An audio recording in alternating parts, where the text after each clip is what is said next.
South Point Casino is the perfect place to be. Our racebook is completely separate from the sportsbook and totally dedicated to the horse player. With 52 overhead TVs, free Wi-Fi, and cocktail service. Bring your tablet or smartphone and plug into the USB ports to look up your favorite handicapping website without draining your battery.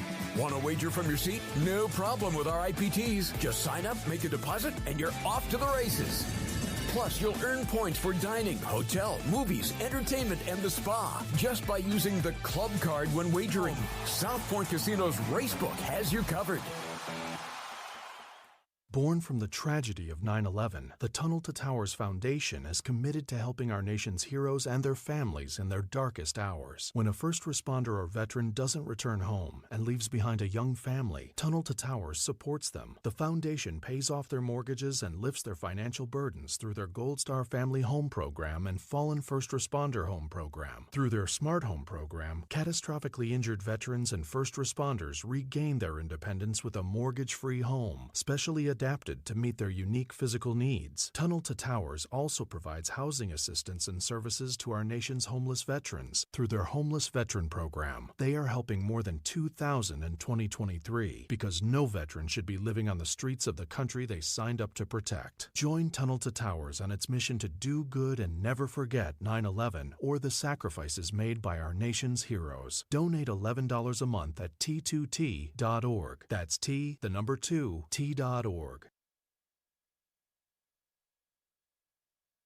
The following is a Race Day Las Vegas presentation in association with Siraco Productions Limited on the Race Day Las Vegas Radio Network.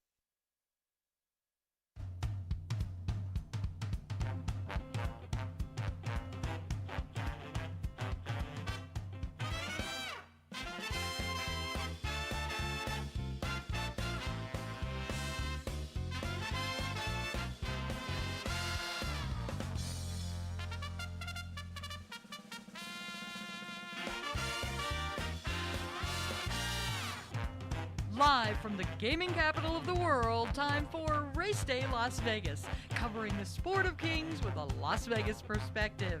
Now to the race desk with your host, Ralph Siraco. From the backstretch to the turf club, at the racebooks and on the internet, to all horse players around the world, a good morning.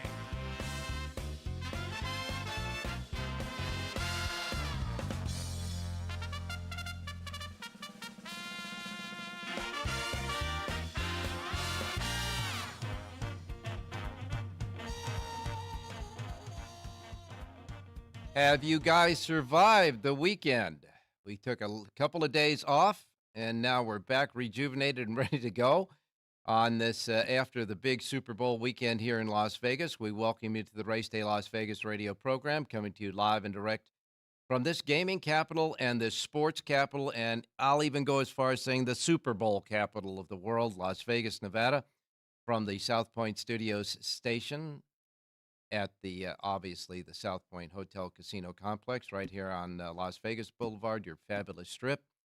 And what a weekend it was. We welcome everybody that are watching and listening to us on the South Point feed, on YouTube, of course, and don't forget to subscribe if you haven't, and all of our listeners on all of the other different platforms, our websites, podcasting, and, of course, your phone apps, and of course, anywhere else you get us. So we welcome you to the Race Day Show on this Valentine's Day and Ash Wednesday. It's all kind of landing on one spot, so we naturally give our congratulations and our happiness for everybody out there who's going to be celebrating Valentine's Day, and of course your significant other. Make sure you take care of them, and of course Ash Wednesday for all of the folks that are Christians and Catholics out there as well. So we welcome you to the show on these holidays, that's for sure. We have another holiday coming up on Monday, President's Day, and as a result of that, there's going to be a lot of racetracks that don't run on Monday that will run on Monday. That includes Santa Anita and Aqueduct and several other racetracks.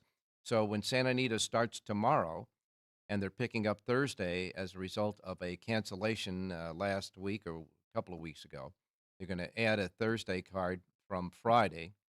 So the Thursday card will give us a 5-day straight running at Santa Anita, depending on the weather again. Right now, it's beautiful. in Southern California. In fact, beautiful for most of the country. I know that the East Coast had a ton of snow that went by yesterday, but that was a fast-moving system, and it's out and gone by now. And it looks like it's pretty clear around the country today, that's for sure. But they predict maybe some more snow on the East Coast and some rain in the West Coast a little bit later on in the week. So we'll wait and see and keep an eye on that. But everything should be okay today for racing around the country. And of course, as I say, Santa Anita will pick up a special racing day tomorrow as a makeup day. And it'll go Thursday, Friday, Saturday, Sunday, and Monday, President's Day, as well as many of the other racetracks. Well, this week coming up, we have, of course, two more Kentucky Derby point-getting races. That is, of course, the Risen Star at the fairgrounds. That'll be pumped up now. This will be the first one that offers 50 leaderboard points for the winner of the Risen Star. The Sunland Park will have the Sunland Derby. That'll have 20 Kentucky Derby leaderboard points. And as far as the Kentucky Oaks, one race this weekend for the Kentucky Oaks and the Kentucky Oaks points, and that is, of course, the Rachel Alexandra, also at fairgrounds, and that will be also a 50-point getter. So you got 50 point for the Kentucky Oaks, 50 point for the Kentucky Derby on a big Saturday card coming up at the fairgrounds. These are the two races that will start the elevated 50-point getters. And, of course, Sunland Park has their 20 points in the Sunland Derby.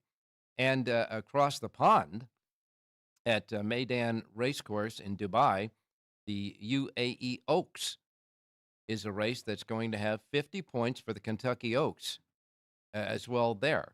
So we got some races, of course, that will provide points for the leaderboard, both for the Kentucky Derby and the Kentucky Oaks.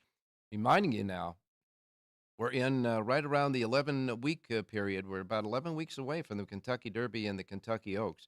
So now it starts to get very, we start to really pick it up with the points and the horses that are pointing towards the Kentucky Derby. As far as this weekend, Saturday, Aqueduct has a couple of stakes races. Gulfstream Park has one Grade 3. Oaklawn Park will have a stakes race along with Santa Anita and Turfway Park. Tampa Bay will have two stakes races. Laurel will have four stakes races. They have two regular stakes and two Grade 3s. And the fairgrounds is the place that everybody will be focusing on this Saturday. They have six stakes races on the card at the fairgrounds. They'll have two stakes races, followed by two more Grade 2s and two more Grade 3s for the six stakes races there. So this will be a weekend to look at the fairgrounds for Kentucky Derby and Kentucky Oaks considerations. Also, the fourth in the rounds of Kentucky Derby future books will be underway on Friday. The fourth pool, the pari-mutuel pool for the Kentucky Derby, will be on Friday, and that'll start on Friday around the country. But remember, it's pari-mutuel, which means no matter when you make the bet in that race, you don't lock in the odds until the pari-mutuel pool is closed on Sunday.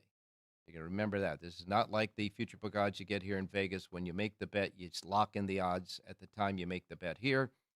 And you can make that pari-mutuel bet also here, but it'll be in the Kentucky Derby pari-mutuel pool at Churchill Downs. A couple of other things to talk about, but I want to really kind of wrap up what happened here in Las Vegas over the Super Bowl week. I got to tell you, I don't think any other town has ever done the Super Bowl like Las Vegas has. And I know we're here in Las Vegas, so you might think we're a little prejudiced, but everybody who was here from all parts of the world and all parts of the country, no matter who you are, if you were a superstar or a regular Joe coming to Las Vegas for the Super Bowl, everybody without a doubt that I talked to had a great time. And mostly here at the South Point. I can tell you this place was rocking and rolling. All the exhibit halls, all the big, ballrooms, all the lounges, the race book, the sports book, the showroom, etc. It was all with big screen TVs on the Super Bowl. The place was packed. People were having a great time, having fun, and the Super Bowl parties were here. For 90% of all the Super Bowl parties, they were free. There was one invited guest party for the VIPs. All the rest of the parties here were free, with people coming in early to reserve their seats in their respective parties. and the food and beverage prices were unbelievably low. They were just, it was amazing what they did here for the regular public that wanted to come out and enjoy the Super Bowl. It was a fantastic success. As far as the town and the records here, well, first of all, they had a record betting on the Super Bowl in Nevada of $185.6 million. That eclipsed the 22 record of $179,800,000. It was the most watched TV show in the history of television. 123.4 million people were watching this game throughout the country. As far as the bookmaking side of it, 182 total Nevada books won $6.8 million on that handle of over $185 million, which was a 3.7% profit margin there. And the two biggest bets that the books got hit by as far as the payoffs here in Las Vegas were the side of Kansas City, betting Kansas City itself, and the overtime prop. Now, remember, we were talking about that overtime prop where you bet that the game will go overtime. It did, and there were a lot of people that bet that. Some of them as a saver bet, others just as a bet that they thought this game was tight enough, as I did, to maybe get into overtime, and it did. So those were the only two big losses for the books overall. There were 8 bets across the nation that were of $1 million or more. 5 of those were bet in the state of Nevada, and of those $1 million wagers, 2 were on the Chiefs, 3 were not. So they made money there. And as far as the volume of people here, well, we thought we'd get between 350 and 370,000 people. They say now it reached well over 400,000 people that were here over the weekend to watch the Super Bowl. And that, of course, led to a record crowd of people in the airport on Monday leaving Las Vegas. And by the way, if you were one of those regular people, you were counted at the airport. You might not have been one of those regular people because there were 525 private jets that flew out of Las Vegas after watching the Super Bowl here after the Super Bowl. And a couple of more quick notes about it. There were 300 NFL Super Bowl sanctioned events all over this town during the Super Bowl week. 300 of those events all over the place. There were over 100 national and international broadcast stations here, and an estimated 14,000 plus stories and features on both the Super Bowl and Las Vegas that week. And the economic impact, well, they say the spending could be over $1 billion in the economic impact of the Super Bowl here in Las Vegas. What a game and what a time. I can tell you that's for sure. All right, back to racing. As I say, we're now heading towards our march to the Kentucky Derby, about 11 weeks away. And all I can say is, the big races this weekend will be at the fairgrounds. But we have some other news that we're going to get to as well. Jonathan Hardoon is with us. We have Rich Eng going to wrap up the Super Bowl as far as his look at the betting sites and all that. And, of course, we have John Lendo is going to give us an update on Southern California racing. There's a couple of stories coming out of Southern California that we want to talk to with John Lendo about. And, of course, Jerry Jackowitz will be along again with another edition of his betting strategies for you guys out there. So we got a lot to cover. After taking 2 days of rest and relaxation, boy, I mean, we really needed to kick back and not do anything, and we did just that. We'll start off with this Wednesday show, marching ahead from the South Point studio. So don't go away. Happy Valentine's Day to all the better halves of all of the entries out there. We know who you are, and you know who you are, and it's your special day. So happy Valentine's Day to you all, and, of course, for all you Christians, and Ash Wednesday as well. We'll be right back. Don't go away from Las Vegas. South Point Casino is the perfect place to be. Our racebook is completely separate from the sportsbook and totally dedicated to the horse player. With 52 overhead TVs, free Wi-Fi, and cocktail service. Bring your tablet or smartphone and plug into the USB ports to look up your favorite handicapping website without draining your battery. Want to wager from your seat? No problem with our IPTs. Just sign up, make a deposit, and you're off to the races. Plus, you'll earn points for dining, hotel, movies, entertainment, and the spa just by using the club card when wagering. South Point Casino's Racebook has you covered.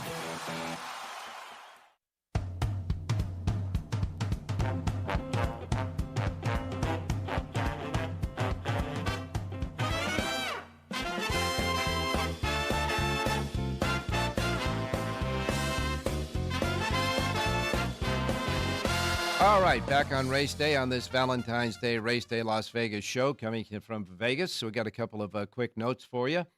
Casa Creed has been withdrawn from the race that he's going to run in the Saudi race due to a fever. So he won't make the February 24th race, the sprint race there. Casa Creed is going to stay home. However, White Abarrio and National Treasure are already on their way to Saudi Arabia for the Saudi Cup. White Abarrio worked on Monday at Santa Anita in 47.40 before he took his plane flight. National Treasure, which also took that same plane flight, worked 101.60, and they both left California Tuesday, so they're probably already there in Saudi Arabia. Remember, that race comes up a week from Saturday, the Saudi Cup, and we'll wait and keep track on what's going on there. Let's get started with the racing menu of racetracks available today in the Racebook, simulcast centers and racetracks around the country. Want to remind you, the first post times we broadcast on the show each and every day, the first post times in the menu, racing menu, are always the Pacific start times because that's how they'll roll out here in our Racebook at South Point later on today. So if you're listening anywhere else, like on our websites, racedaylasvegas.com, .vegas, .world, .global, your iPhone, your Android with the KSHP phone app, on your podcasting, wherever you get your podcasting, or at our anchor radio stations, KSHP Sports Talk 1400 AM and 107.1 FM, or right here where you're watching us now at the South Point Studios location on YouTube. Wherever you're at, not in the Pacific time zone, adjust to it. Don't want you to miss anything, of course, like I miss Mom and Dad. Okay, here we go. Here's the menu for today. We begin with Parks Racing. Parks Racing has a Pick 5 jackpot carryover today of $24,663. 10 races today at Parks and a first post time of 9:05. 9:05 at Parks Racing today. Coming up next is Gulfstream Park. Gulfstream Park has 9 races as well. Gulfstream Park's Pick 6 jackpot carryover, the Rainbow Jackpot carryover, stands at $99,868 and a first post time at Gulfstream Park of 9:10. 9:10 first post time for their 9 races. Tampa Bay Downs is next. Tampa Bay Downs has 9 races as well. Their first post time is 9:25. 9:25 at Tampa Bay. They have a super high 5 carryover there of $2,304. That at Tampa Bay today. First post time, 9:25. Then next comes Mahoning Valley Racecourse. Mahoning Valley Racecourse has a Pick 6 jackpot carryover, $2,879. First post time, 9:45 at Mahoning Valley for their 8 race card. Turf Paradise, Phoenix, Arizona. Had a big weekend there, Turf Paradise, I understand. Turf Paradise has 8 races today. The first 3 will be quarter horse races. And, of course, the last 5 will be thoroughbreds. That makes up the card there at Turf Paradise today. And their first post time with a Pick 6 jackpot carryover of $12,776 is set at 11:35 at Turf Paradise. Turfway Park has 9 races today. Turfway Park has a super high 5 carryover of $1,620. And they also have a Pick 6 jackpot carryover of $27,573. 9 races at Turfway Park. First post time, 2:55. Penn National will be next. Penn National kicks in with their first post time of 8 races at 3 p.m. Penn Nationals has a carryover in their super high 5 jackpot, $6,225. 3 o'clock first post there. And then we wrap it up, Charlestown races. Charlestown has a Pick 6 jackpot carryover, $40,711. First post time, Charlestown for 8 races set at 4 p.m. 4 p.m. first post at Charlestown. And that is the racing menu for today. Right now, no cancellations, as they shouldn't be, because the weather around the country looks good. But unfortunately, it looks like we're going to get some more winter weather coming in a little bit later on. But right now, first things first, Let's go out to Jonathan Hardoon standing by. Jonathan, I do believe that you might have pulled out a snow shovel yesterday. You certainly needed it early in the day. It was amazing. It came down, and they had like 7 inches by 1 o'clock, but by 5 o'clock, it was all gone. It warmed up. It rained a little, but today it is freezing, and whatever was left is turning to ice. So that's not so good. No, it isn't, because that means slipping around there. So watch them when you're out there, though. But and down to where New York is at, Aqueduct, although they're not racing today, it should be good for the first part of the Aqueduct season, or the Aqueduct meet days this week, though, right? Before it gets to the weekend? Yeah, there's a chance of snow over the weekend, but I'm in Long Island today, and it is beautiful. It's just, again, very cold, and the next few days it'll be okay, but the question's going to come Saturday and Sunday. Well, we know that the races with some leaderboard points for both the Kentucky Derby and Kentucky Oaks will be centered on the fairgrounds in New Orleans this week. They got 6 stakes races there. The Risen Star, of course, is going to give 50 points now for the Kentucky Derby leaderboard. So it's going to shake up the leaderboard, whoever wins that race, that's for sure. Asmussen and Pletcher both have a couple of horses entered in there. I guess your man Brad Cox just has one. But what Cox has, he got him surrounded in the Rachel Alexandra, which is the Kentucky Oaks 50-point getter at Fairgrounds this weekend. He has 3 fillies going in that race. He does, and they're high on a couple of them. So, we'll discuss that on Friday and Saturday like we usually do. We go over those stake races, and let's see what happens. But, again, now's the time of year when the points start increasing, and there's a lot more interest, I think, in these races. Now, Jonathan, we're looking at, Meydan Racecourse. Of course, they'll have the Dubai World Cup coming up. But on Friday, this is 2 days from now, they'll hold the UAE Oaks, and that has 50 Kentucky Oaks, I should say, 50 Kentucky Oaks points attached to it. And I didn't hear of any American horses getting out there, so I'm assuming that it's all the Europeans that are going to try to get some leaderboard points for the Kentucky Oaks there. You would think so. And this year, for some reason, not so much excitement as far as the fillies are concerned. In years past, I think they had a little more interest, but doesn't seem to be anyone really at the head of the class at this point. But again, we got plenty of time. We got 11 weeks, so a lot's going to happen, and let's see who decides to step forward. Well, I know that you did a yeoman's job over the weekend. You had 5 sheets on Saturday covering all the races there. There weren't that many tracks available for racing on Sunday, and everybody was done early, of course, to make way for the Super Bowl. But, what do you got for us today? You got some races for us in Florida?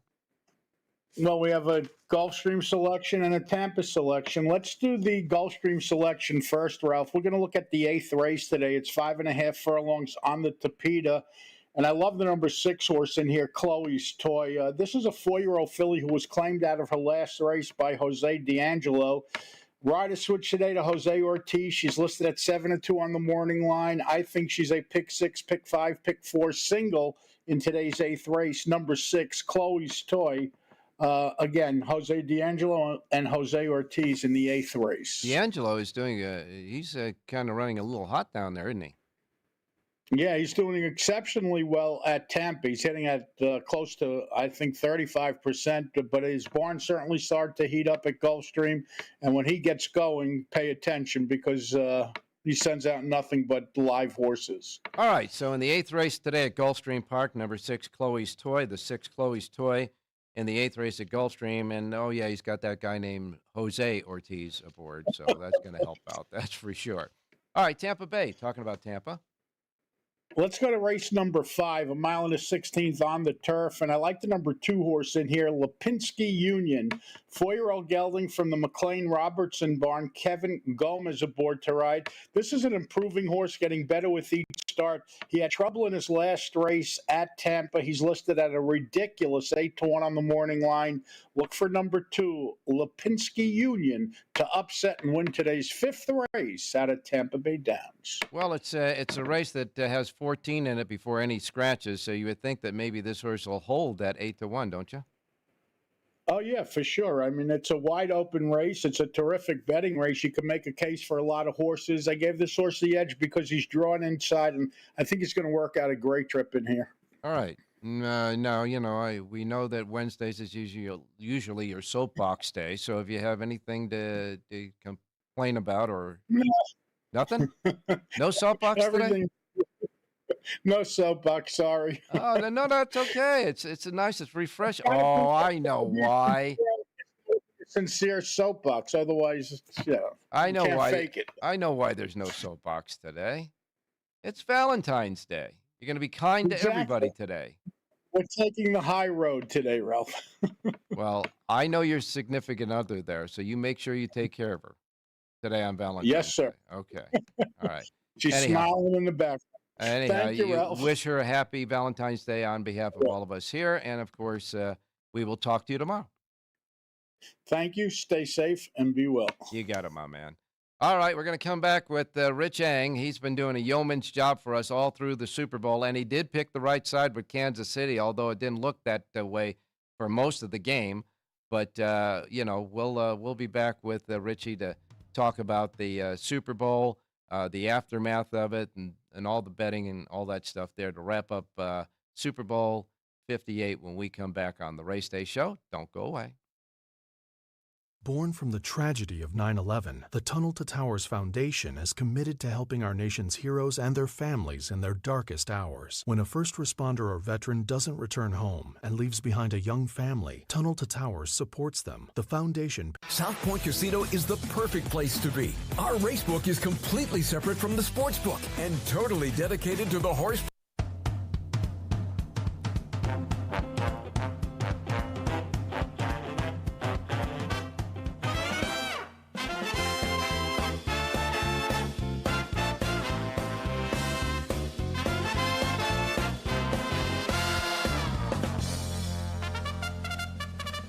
All righty, back on Race Day Las Vegas on this Valentine's Day, and now we're going to go right out to Rich Eng standing by, who I'm sure was resting quite comfortably Monday and Tuesday to get rejuvenated for this coming week. Rich, good morning. Hey, good morning, Ralphie. And Sunday was pretty good because, I gave out the winner of the last race before the Super Bowl, Cali Bay, Santa Anita, and then we kicked into the Super Bowl. And it's more fun when you're on the right side because 2 years ago I had the Philadelphia Eagles and they lost a shootout to the Chiefs. On Sunday, I had the right side. The Chiefs held on in a real gritty performance against the 49ers.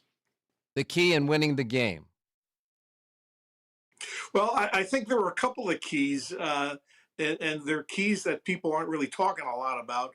One was in the second quarter, the linebacker, Dre Greenlaw, tore his Achilles tendon running onto the field. This was about 9 minutes left in the second quarter. And the reason I point to that injury, one, he was one of their best defensive players, so they lost him for the rest of the game. And two, they had assigned him to cover Travis Kelce on, the pass patterns, and he did a great job in the first half. In fact, Kelce's statistics in the first half, he had 1 catch for 1 yard. But in the second half, without Greenlaw and some adjustments in the Chiefs' offense, they were able to throw the ball to Kelce at will, and he ended up with like 9 catches and really key catches during the second half and overtime. I thought the second incident that really was a major issue in the game was in the second half, the first possession by the Chiefs, Mahomes threw an interception. He tried to force the ball into Kelce, overthrew him, and it was picked off. And I sent a text to my brother. I said, you watch, after this, he's going to talk to Andy Reid or vice versa. And in situations like that, Mahomes, instead of trying to force the ball in, is going to start running. And that's when Mahomes took off and ran most of his yardage in the second half. He did not try to force the ball into tight coverage. He ran and was a huge he ended up being the rushing leader for the Chiefs, beating Pacheco, but his legs really generated a lot of offense in the second half and in overtime. Well, I know there was an instance in the game where Kelsey came over the sidelines and actually was really angry with the coach and actually bumped into him. And I thought to myself, this does not look good. But what did you determine from that?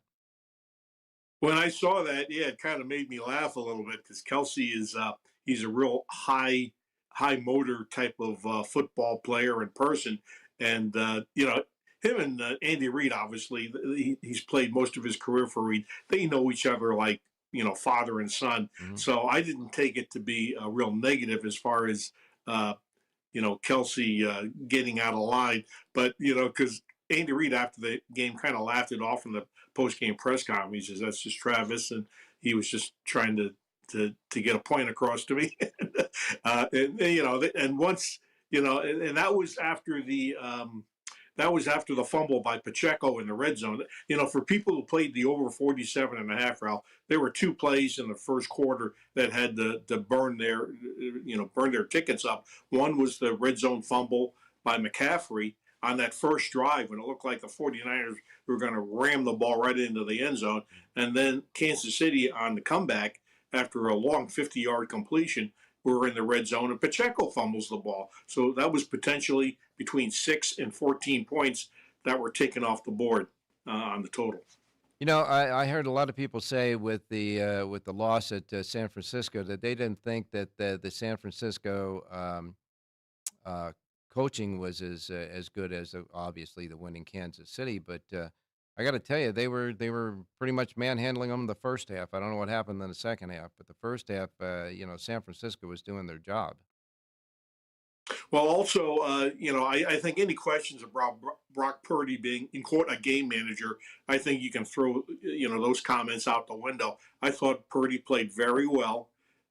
When he left the game after the last possession in regulation, the 49ers were leading by 3. They had a chance to win, but the defense couldn't hold. Kansas City kicks a field goal to tie the game. And in overtime, again, Purdy's last possession, he gets points on the board. 49ers lead by 3. Mahomes comes down and scores a touchdown. So, Purdy played certainly more than well enough to win the game. And anybody who thinks he's not a good quarterback is, well, I don't know what games they're watching. Well, we all know that after the game, between all of the celebrity things that happened between the Kansas City and Miss Swift and all that other stuff, Mahomes, everybody was talking about Mahomes displacing Brady as the GOAT. Well, we know he's the GOAT right now, but he still have a few more Super Bowls to get to that plateau, right? Yeah, he's got 3 Super Bowls, and Brady, I think, ended up with 7, 6 with the Patriots, 1 with Tampa Bay. But, I think Mahomes, to me, answered a major question. He is not only the best quarterback currently in the National Football League, but in my mind, he is the best player in the National Football League, regardless of position. I mean, great players make players around them play better. It doesn't matter what sport, football, basketball, hockey, baseball. Great players make others better, their teammates better, and he does that for the Chiefs. They rally around him, obviously. Yeah, no question about that. And by the way, at 28 years old, he's got plenty of times to get more rings on his fingers. That's for sure. If this particular team stays intact, and that's always a question in the NFL, but it was a heck of a Super Bowl. I know this town really, Goodell just said he was so impressed with what we did here for the Super Bowl that it's almost a guarantee that we're going to be in a rotation for the Super Bowl here in the future. Yeah, and just a couple of points about the Chiefs. If you remember last year when they beat the Philadelphia Eagles, the Chiefs started 5 rookies on defense, and they kind of played. They look like rookies at times against the Eagles, and they still managed to win. Those rookies were second-year players this year, and they played a lot better. So they've got a lot of key players under what we call rookie contracts, which means their salaries are lower and they're player controlled. So the Chiefs are in a pretty good position to continue this type of great play moving forward. The salary cap means that you have to lose players from time to time, and a couple of years ago they had to move the kid to Miami. I forgot the kid's name already, but you try to recover by doing other things to improve your team, and the Chiefs improve their defense. Well, all I can say is it was one heck of a football game, that's for sure. And of course, these bookmakers here wish that that strategic extra point that was missed wasn't missed because that enabled the scoring to stay just pretty much even with the scoring possibilities. And it wound up that this Super Bowl was only the second one in history that actually went into overtime. And that overtime bet was bet by a lot of people in this town as a popular prop, that's for sure. And they're cashing their bets now. Yeah, the overtime came in. Also, during the course of the week, one prop I talked about was will the game margin end up on three? And that was like 5 or 6 to 1. It did end up on three. And we spent one day talking about the final score, what the score would be for either side. And the one thing I talked about was that if you think 47.5 is an accurate total, both teams are probably going to score somewhere in the 20s. And that ended up being right on the spot, 25-22. Yeah, it sure was. 47.5, though. You make sure you got the under on that one, that's for sure. Yeah, stuck in. But anyhow, it was a great Super Bowl, and Richie, you did a great job for us all through the NFL season, I know. But that season is over, and now you will take the withdrawals for the NFL and wait till the preseason in August. But in the meantime, we're cranking it up for what this town will have a big party as well, and that is March Madness for college basketball. And we will rely on you to give us, get us all, caught up with what's going on in college basketball as that gets closer to us in March Madness as well. Yeah, I've actually have some future book bets in my pocket already on the college basketball, but I'm going to buy some more once we get closer, to the fields. And I'll tell you three teams that I have in my pocket and the price I have. I have UConn at, believe it or not, at 18 to 1 to repeat, and they're playing fantastic basketball. Yeah. I also bought Marquette at 18 to 1, and I believe they have a chance to be either, if not a 1 seed, then a 2 or 3 seed. Mm-hmm. And I bought Kansas at 14 to 1. So those are three teams I bought.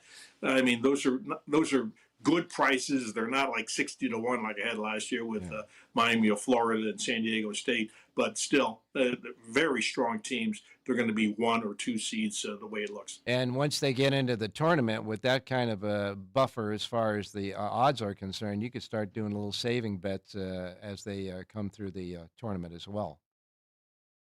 Oh, absolutely. When you play the tournament like I did last year, I had 3 of the 4 Final Four teams in my pocket. And, it's kind of like playing roulette, quite frankly. It's almost impossible to buy one ticket and say that team's going to win the title. I had 6 teams going into the tournament last year. I was very fortunate to get 3 of them through to the Final Four, but it's kind of like roulette. You got to buy a few numbers. Absolutely. Just get a good price when you're doing it, that's for sure. And don't forget, folks, we'll get Richie back into the rhythm for horse racing, obviously. This is Race Day Las Vegas and our march to the Kentucky Derby, now 11 weeks away, Richie. So start looking at that leaderboard for the Kentucky Derby horses as well. I want to thank you so much, and we will talk to you tomorrow. Hey, I have a horse. Do you want a horse? Yeah, absolutely I do. I didn't think you'd have one today. I thought you'd be on the couch recuperating, but go ahead. No, I tell you what, I'm going to piggyback on Jonathan and the fact that in race 8 at Tampa Bay Downs, I like the number 1 horse, Worlds on High, 7 to 2 in the morning line.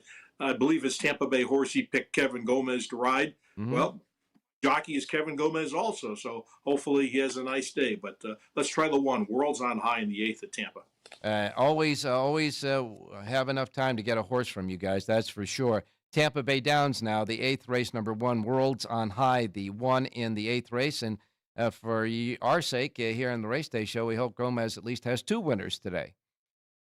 Yeah, and he's got more mounts. I think he can do an Ecuador, meaning 3 or more. Yeah, that's for sure. All right, thanks a lot, my man. We'll talk to you tomorrow. Hey, thanks, Ralph. Good luck, everybody. All right, coming up next, John Lindo is with us. He doesn't have a Lindo report today. He will starting tomorrow for 5 days straight when Santa Anita runs their 5-day run. But I want to talk to John about a few things happening in Southern California. So don't go away. We'll be right back on this Valentine's Day Race Day Show. Happy Valentine's Day, everybody. South Point Casino is the perfect place to be. Our racebook is completely separate from the sportsbook and totally dedicated to the horse.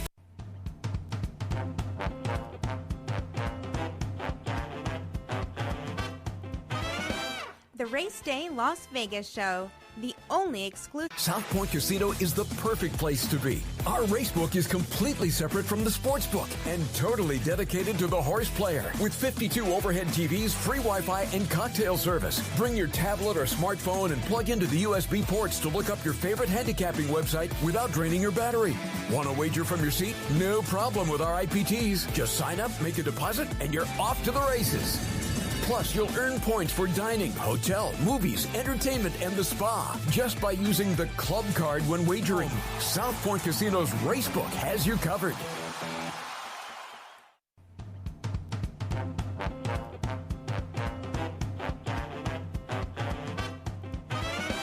The Race Day Las Vegas Show, the only exclusive daily local media racing information source in Las Vegas.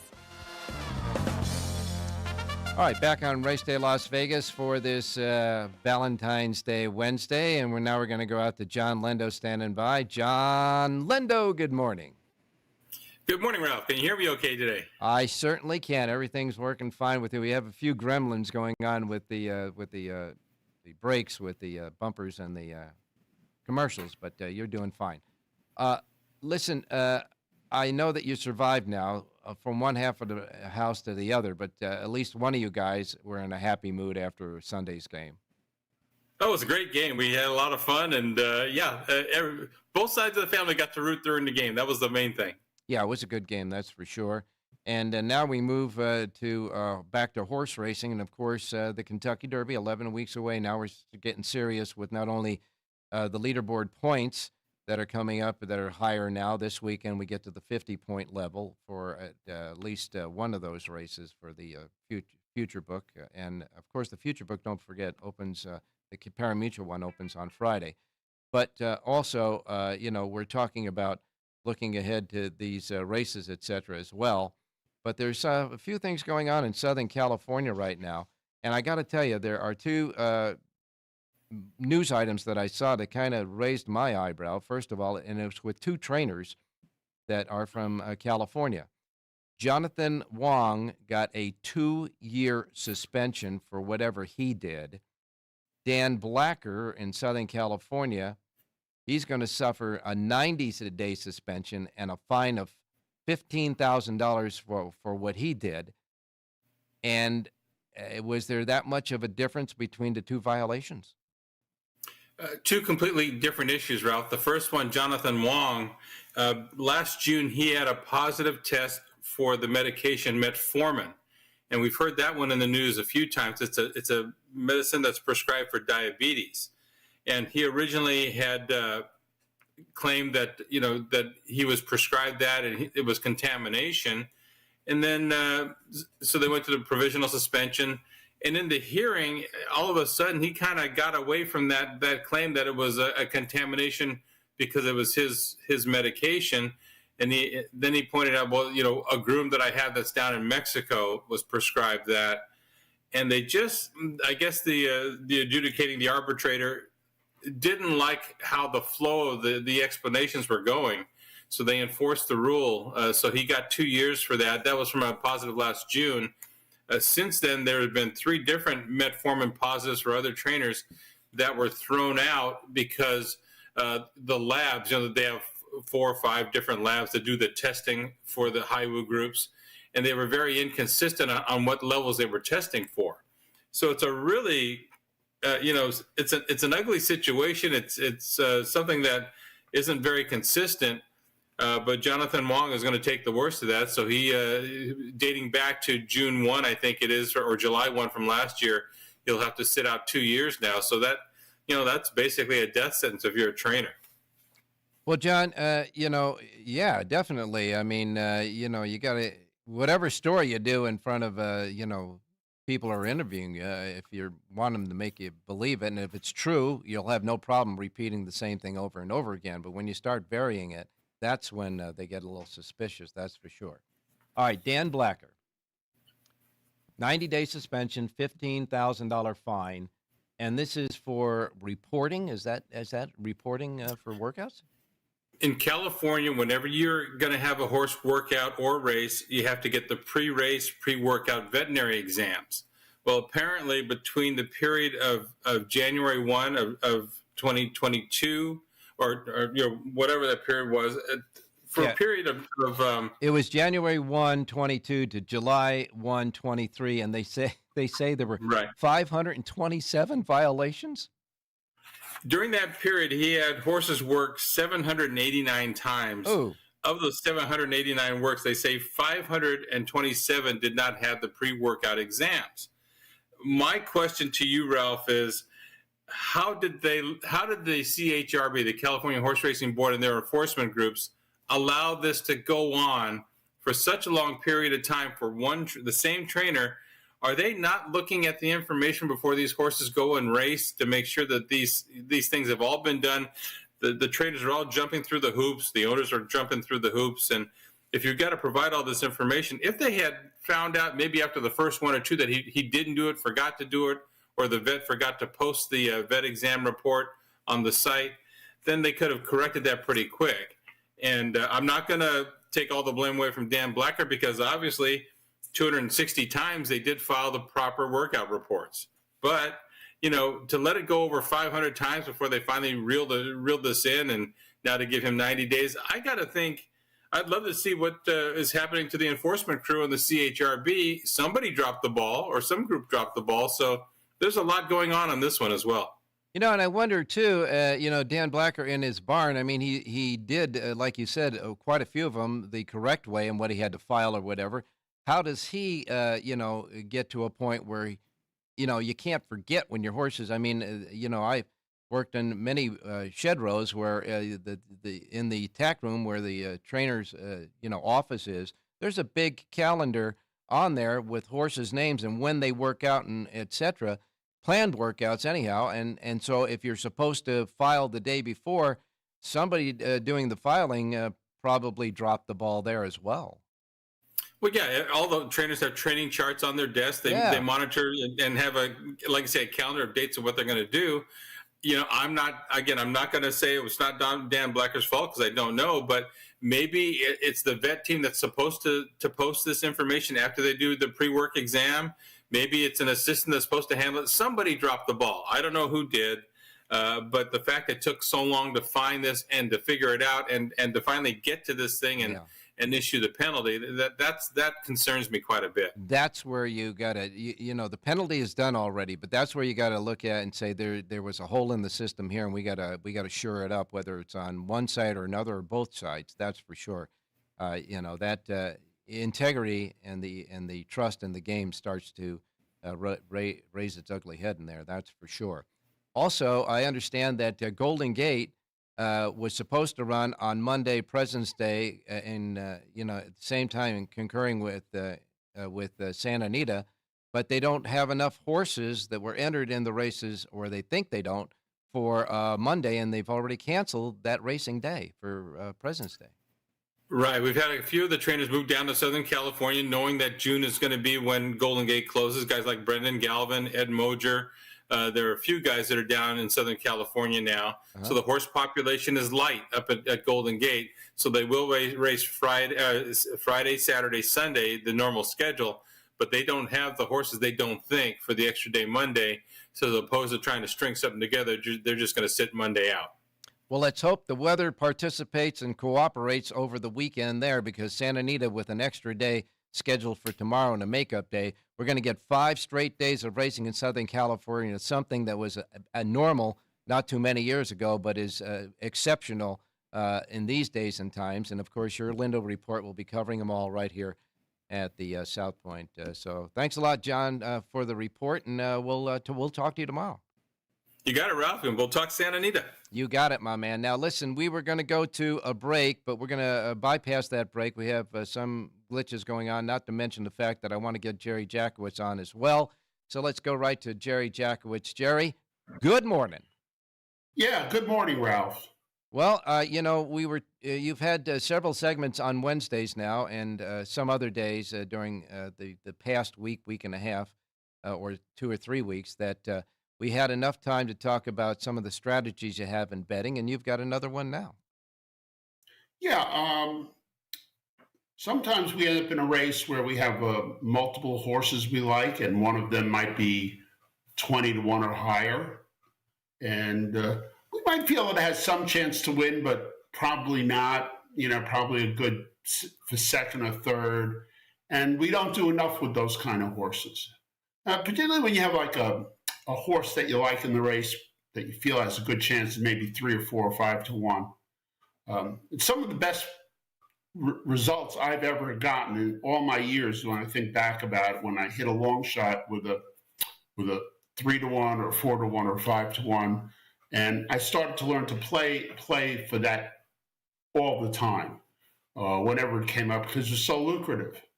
And particularly now we have 10-cent superfectas. Back when I started playing, there were no superfectas, and then when they came, they were expensive, and you had to have a big bankroll to really take advantage of the superfectas. And until later on, they were hard plays for me to get involved until I got really successful. But getting started now, where you have a 10-cent superfecta, it's a phenomenal leverage. For example, if you have a horse that you think is like 20 or 30 to 1, and you wanted to play it for third or fourth, you could wheel that horse, that long shot, in the fourth position for $50.40 in a 10-horse field.